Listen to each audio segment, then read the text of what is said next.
దేవుడు కొంటున్నారు ఇది నన్న దేవుడు ఇచ్చిన వాగ్దానం కనుక యెహోవా యందు భయభక్తులు గల వారిని లాభన ఆస్వాదించదని 115 దావీదు పేరు మాట్లాడుతున్నాడు. అంతేకాదు యెహోవా యందు భయభక్తులు గల వారిని కూడా ఆస్వాదించడమే కాదు, జ్ఞానము కూడా, ఐశ్వర్యము, ఆశీర్వాదాలు కూడా ఇస్తాడంట. భయము భక్తి కూడా రెండు కూడా ఉన్నప్పుడు మనకి ఏ కొత్తగా ఉన్నా ఇచ్చే దేవుడు. అంతేకాదండి, యెహోవా యందు భయభక్తుల వారులారా, యెహోవా యందు నమ్మకం ఉంచుతారంట భయభక్తులు గలవారు. అప్పుడు నమ్మకం ఉండదు వారిలో. దేవుడు ఇచ్చిన మాట నెరవేరుస్తాడు, మా దేవుడు ఇస్తాడు అని నమ్మకం కలిగి ఉండాలంట. మరి భయభక్తులు గల వారికి సహాయం చేసే దేవుడు మన దేవుడు. మరి అంతేకాదు యెహోవా మరి మర్చిపోయే దేవుడు కాదు. భయభక్తులు గలవారిని భయముతో భక్తితో ప్రార్థించే వారిని మర్చిపోయే దేవుడు కాదు, విడిచిపెట్టే దేవుడు కాదు. ఆయన ఇశ్రాయేలును ఆస్వాదించినట్లుగా ఇశ్రాయేలును ఆస్వాదించాడు.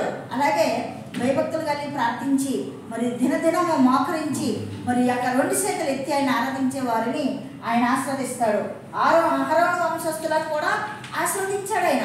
అలాగే నిన్నను కూడా ఆస్వాదిస్తారంటున్నాడు. పిన్నలనేమి పెద్దలనేమి మనల్నే కాదు, మరి 7 తరాల బిడ్డల వరకు కూడా ఆయన ఆస్వాదిస్తాడు. పిన్నలనేమి పెద్దలనేమి తల యందు భయభక్తులు గల వారిని మరి యెహోవా ఆస్వాదించును. యెహోవా మిమ్మను మీ పిల్లలను కూడా వృద్ధి పొందించును. చదువులోనేంటి, ఉద్యోగాల్లోనేంటి, ఆరోగ్యంలో ప్రతి విషయంలో కూడా మరి యెహోవా యందు భయభక్తులు కలిగి ఏ తల్లిదండ్రులు ప్రార్థిస్తారో మరి వారినే కాదు వారి బిడ్డలను కూడా వృద్ధి పొందిస్తారనే వాక్యం చెప్తుంది. మరి యెహోవా మిమ్మను మీ పిల్లలను వృద్ధి పొందించేదను. భూమి ఆకాశములను సృజించిన యెహోవా చేతనే మీరు ఆశీర్వదింపబడదురు. మన ఆశీర్వాదాలు ఎక్కడి నుంచండి?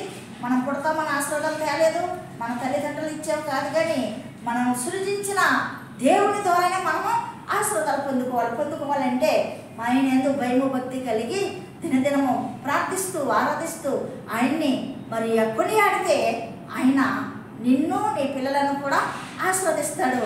అంతేకాదు మనలను ఇతరులకు సాపినప్పుడు మరి మనలకి కొరత ఉండదు. మరి ఆయన నీ బిడ్డలను దీవిస్తానన్నాడు, కానీ నీ బిడ్డలను అడుక్కుని తిన్నవనన్నాడు ఆయన. కాబట్టి మనం భయము కలిగి జీవిద్దామండి ఈ లోకంలో. దేవునికి మహిమ కలుగును గాక. ఆమేన్. సబ్స్క్రైబ్ చేయండి, లైక్ కొట్టండి. మీకు అందరికీ వందనాలు.